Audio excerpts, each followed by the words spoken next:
Hi there, I'm Chef Farley Kaiser from Le Cordon Bleu, Minneapolis, St. Paul, and we're going to talk about some of the fun stuff that you can do with ice cream. Ice cream is really a very basic type of thing that you can make to impress people if it's homemade. But what I'd like to do is just even take it up a notch a little bit more. So one of the first things I want to look at is, as we're approaching fall and you're going into some of these different seasons, we want to take a look at what some of our local breweries have to offer to impart flavor in our homemade ice creams. As you can see from some of these bottles, we've got a Surly brew that is called a Darkness. It's a stout. A stout is going to be a deep, rich, thicker beer. We've also got a pumpkin ale that is really beautiful. Generally, you're not going to see that stuff come out until August, even into September sometime. So it's a perfect time if you're doing some sort of Halloween party or something like that. You can really pull those together for an impression factor for your guests. So I'm going to use a beer called Dragon's Milk Stout. And this is aged in bourbon barrels. It's really high in alcohol content. It's got a 10% alcohol content. And we're going to reduce this down. It's very deep in flavor, and it's got almost a chocolate and caramel-like aroma and flavor to it. It's one of those beers that you probably would do well to have one beer, and you'd sip it and drink it a little bit. I wouldn't probably plan on doing much more than that because it's, again, very high in alcohol content.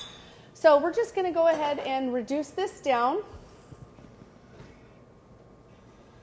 So what we have here is the mixture of the reduced Dragon's Milk Stout. And as you can see, the texture and the viscosity has thickened up quite a bit, almost to a syrup-like consistency.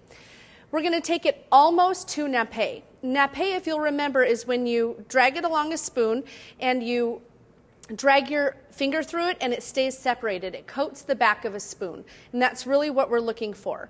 Now, this mixture is going to be very bitter. So if you were to taste this right now, it's going to make your mouth pucker, and it's not going to probably be something that you think is going to be a beautiful end product. But I promise that you will not be disappointed.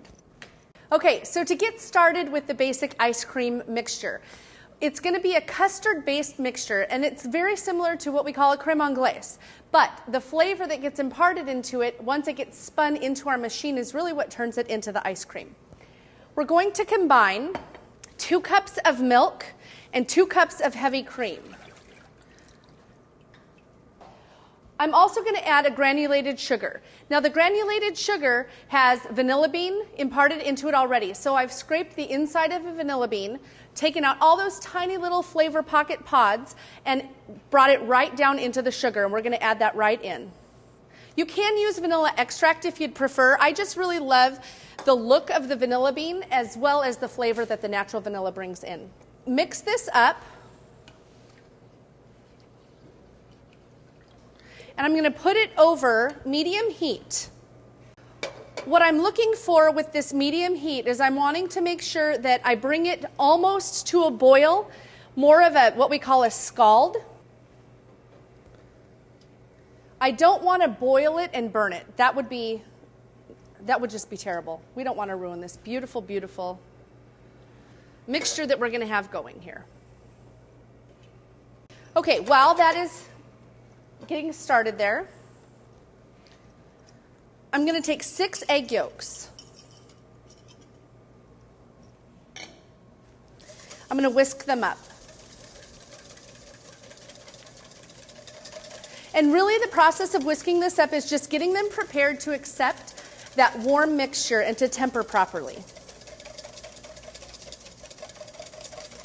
The egg yolks, when they cook, after they're added in with the cream mixture, is actually going to be what thickens the sauce. I'm going to adjust my heat, get this milk going, and as you can see, I've got this milk and cream mixture in a wide bottom pan. I also have it in a thicker pan, not a really thin aluminum pan. It's more non-reactive, and I can control what's happening with this milk and cream better. As that starts to come to a scald, almost to a boil, we're going to start the tempering process. So the stout that we have reduced, it's important to understand that we're probably not going to use all of the stout. what we're going to do is we're going to do it by flavor, and that's one of the things that in class your instructors are going to teach you how to do is develop your palate. It's important to understand bitterness and salty and sweet and how they all play off of each other. So the amount that you end up getting from the 2 bottles of beer that we reduced down may vary depending on how bitter you want the ice cream, what you're going to pair it with. All of those factors will come into play. Okay, this has just started to scald. Now, the process that I'm going to do now is called tempering. And what I really want to do is make sure that I'm slowly adding in the warm mixture to the eggs, because what I don't want to do is I don't want to actually cook the eggs. So I'm tempering that mixture together right now. We don't want scrambled eggs.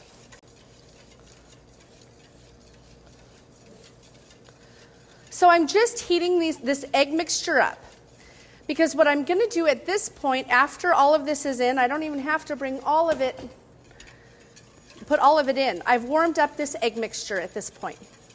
I'm going to transfer it back into this pan.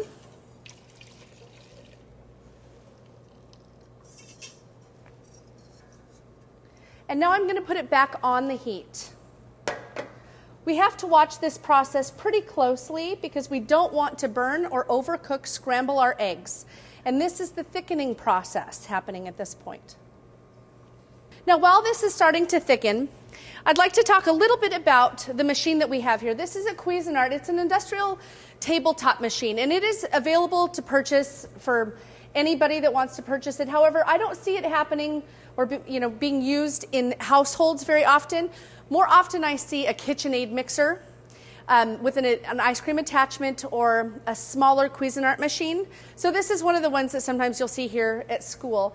We also have the big, very large industrial spinning machines that we use very often. So if you're doing this at home, you might think about investing in something a little less expensive. You may not be using it quite as much as a restaurant would be using one. So our mixture is just starting to thicken slowly. We're also looking for this mixture to be nappé. And again, coating the back of a spoon. It's not quite there yet, as it just runs off very easily off the spatula. We're just going to continue to stir this as it thickens and heats. So at this point, we see that our mixture has thickened. It's the right temperature. We do have nappé. It's coating the back of a spoon. So we're going to strain this now back into a bowl, just in case we had any coagulated egg.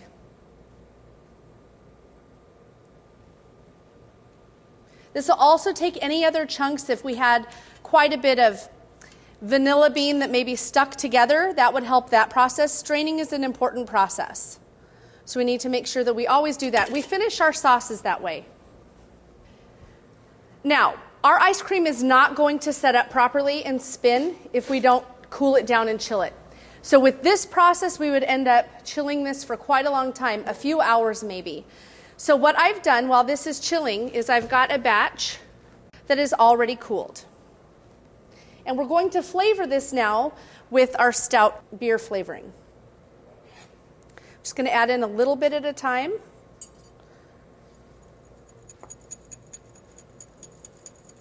Both mixtures are cooled, my ice cream base as well as my stout ice cream reduction, or my stout beer reduction, are both cooled. I'm going to taste.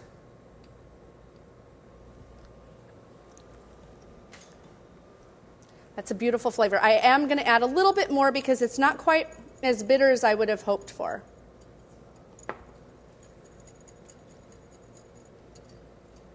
And you see this color and the consistency? It's nice and thick, and that is exactly where I want it. Now, in our industrial machine, we're going to pour it right into this little hole right here. The base in this is frozen. So we'll actually turn it on, and we'll pour directly in.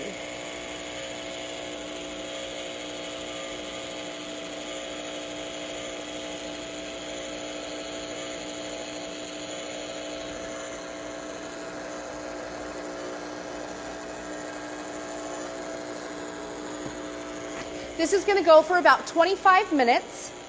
And at that point, then you would put it back into the freezer to harden it up just a little bit firmly. So we're going to let this go for about 25 minutes, and we'll check on it in a little while. So now that you know exactly what to do and how to impart flavor in a basic creme anglaise ice cream recipe, I dare you to be creative.